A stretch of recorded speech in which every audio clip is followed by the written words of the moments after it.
Urgence en Angleterre. Les mauvais résultats continuent pour Liverpool qui a enregistré un match nul de 2 samedi face à West Ham. L'équipe de Klopp a encaissé 12 buts en 8 matchs durant le mois d'avril. Et pour ternir un peu plus l'image de cette saison, il y a eu une prise de bec entre Mohamed Salah et son coach au moment où l'Égyptien s'apprêtait à faire son entrée dans le match.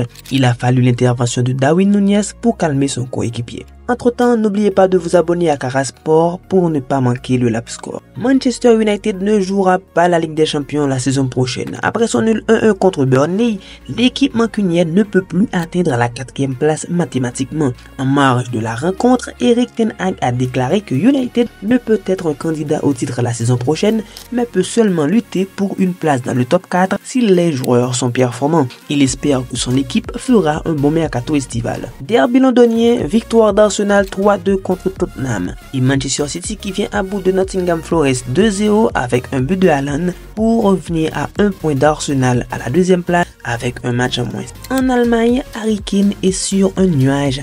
Auteur d'un doublé contre Francfort dans la victoire de son équipe de 1, Harry Kane compte désormais 400 buts en carrière. L'Anglais a été décisif contre toutes les équipes qu'il a affrontées en Bundesliga cette saison. Il est d'ailleurs le meilleur buteur du championnat allemand avec 35 buts inscrits en 31 matchs disputés. André Villas-Boas, ancien entraîneur de Chelsea, passé également par Tottenham, devient le nouveau président du FC Porto, succédant au long règne de Jorge Nuno Pinto da Costa qui était président depuis 1982. Warren Zaïre-Emery a paraphé un nouveau contrat avec le PSG qui court jusqu'en 2028 avec une année optionnelle. Le jeune joueur s'inscrit dans la durée avec le club francilien. Football féminin, l'équipe féminine du FC Barcelone se qualifie pour la finale de la Ligue des Champions une 4e fois de suite après leur qualification face à Chelsea samedi.